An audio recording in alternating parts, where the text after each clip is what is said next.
I guess for me, I mean, I really associate that playing with Jimi Hendrix, but and that's where I learned it from.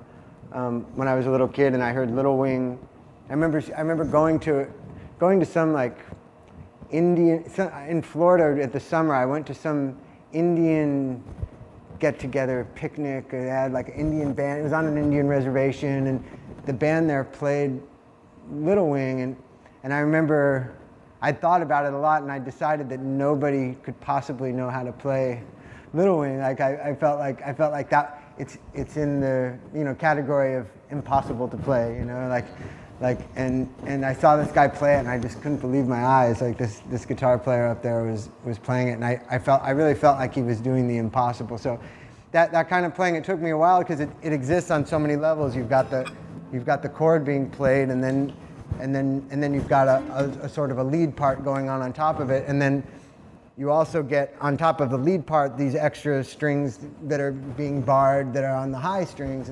It ends up sounding, to the ear of somebody who doesn't know how to play guitar, or somebody who's at a beginning stages, it really sounds like it's like 3 guitars at once. And that was why Little Wing really had me confused, because I thought, how could that be 1 guitar? It sounds like 3 guitars, But I guess that where Jimmy was getting that style from was Curtis Mayfield. It was from what I understand, the originator of that style of rhythm guitar playing. And so, his work in the Impressions and all his great solo records and everything, it was real innovative stuff, and I know it was a big influence on Jimi Hendrix's playing. Yeah, I mean, for me, I think using my thumb definitely has a lot to do with the way it sounds when I do it, because it gives my fingers a lot more freedom. For me, like, I could never play this chord that way. It would be too limiting for me. There's only so much you can do from there, and when your thumb's taking care of that, you have a lot of freedom here, and so that. For me, that's a big part of playing in that style, like especially on Danny California, where that thumb is reaching those notes, it's like it just couldn't be done if you tried to do it this way, And so so that's a big part of it. But as far as hitting it, I guess it just comes from years of doing it. It's not something that I've ever really thought about that much. I know the ability to block the strings that you don't want to be using with this hand rather than not picking them. I tend to pick all the strings, and if I don't want a certain note to ring through, I'll lift my finger up on it without lifting up all the way. And that's just something that it's second nature to me now, but I guess to somebody who's in their first couple of years of playing, it's really a good thing to start thinking about is getting in the habit of picking all the strings. That way you can get really the real rhythmic kind of attack, and then with this hand, if you want to play the note that you would normally be just picking by itself, you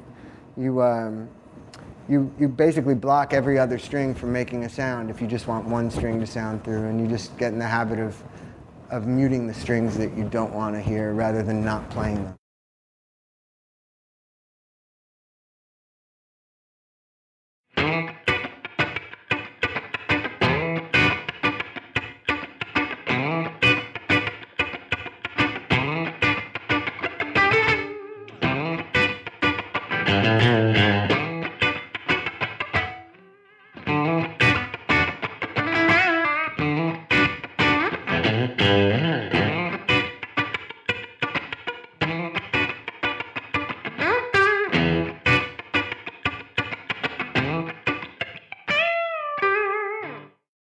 That's like just barely pressing down on the strings, to get the real percussive, funky sound. That was the original idea with the James Brown stuff, I guess, was to make the guitar more like a percussion instrument rather than like a guitar.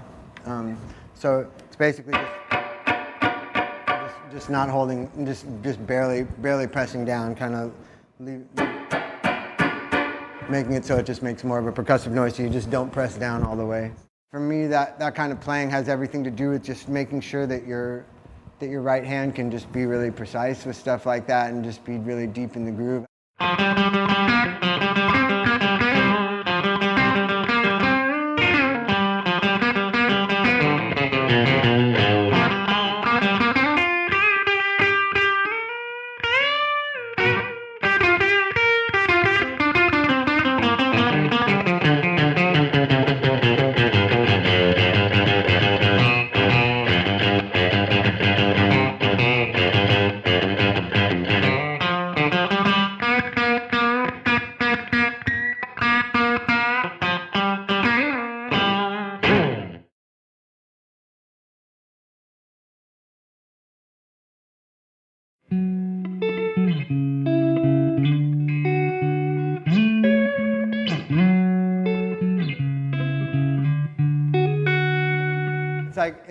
it's kind of like the idea of when you subtract all that space that can go in between two things, like if you were to just play it like this, as opposed,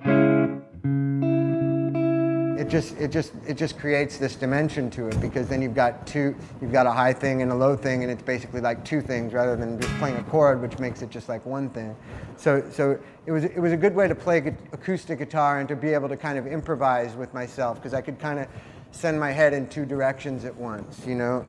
Like an example of like improvising with that kind of thing, what you can get into, like,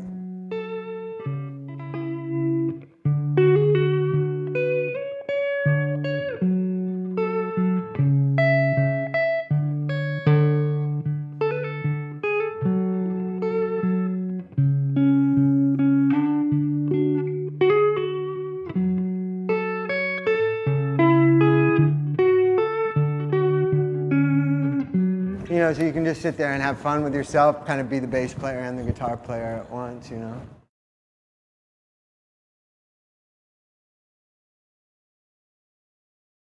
Well, you can't forget that it's all about playing music. It's not about what you can show people that you can do with a piece of wood in your hands that has strings on it. Like the idea is to make sounds that are good, and in music, that's really so much about the relationships between the different things. So like for me, like if I'm sitting at home studying a particular guitar solo, it's not enough for me to just learn the solo. I have to make sure I understand the relationship between the notes that the lead player is playing and the chords that are being played behind it, or the bass line that's being played behind it. And I think that the fact that I take that approach to it comes out a lot in my soloing, because I'm often really absorbed in what the bass and the drums are doing, and I'm really thinking about trying to create dimension and relationship to that. You know, I'm not thinking in terms of just, oh good, they're giving me a blank canvas, now I can go crazy over it. Like it's more like constant interaction with the other people playing, and you know, it's and I guess on this album, like it was really important to me to do a lot of speeding up and slowing down, and a lot of people play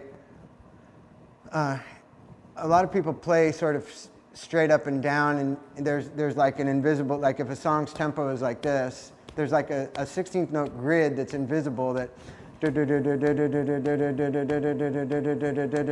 and usually, like in general, people play with a strict adherence to that, even if they're people who don't know anything about music. Sometimes, especially if they're people who don't know anything about the technical side of music, they stick to that thing like they're in jail, you know. They don't go outside of it. They don't play slower than that. They don't play faster than that. They don't speed up and slow down. They play a series of notes, all of which more or less fall into that onto one of those 16th notes. They could be playing slow, but it's dun dun dun dun dun dun dun dun dun dun dun dun, you know.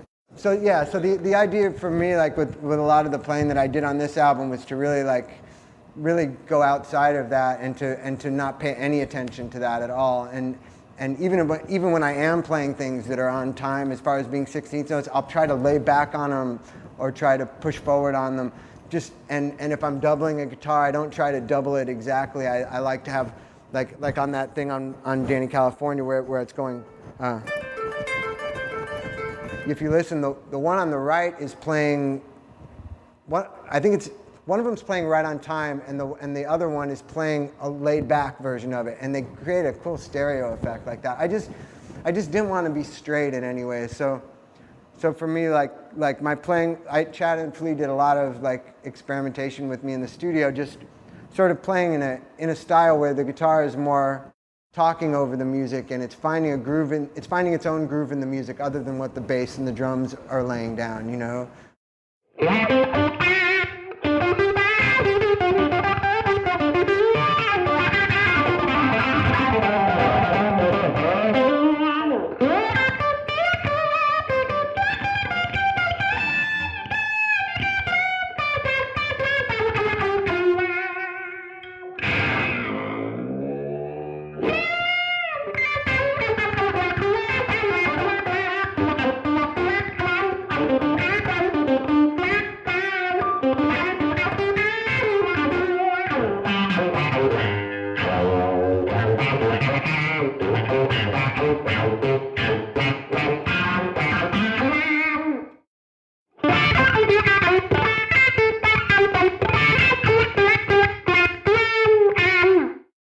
Like making sure you're just stretching time out and making time go faster, making time go slower, just playing games with it all the time and just trying to like twist everything around and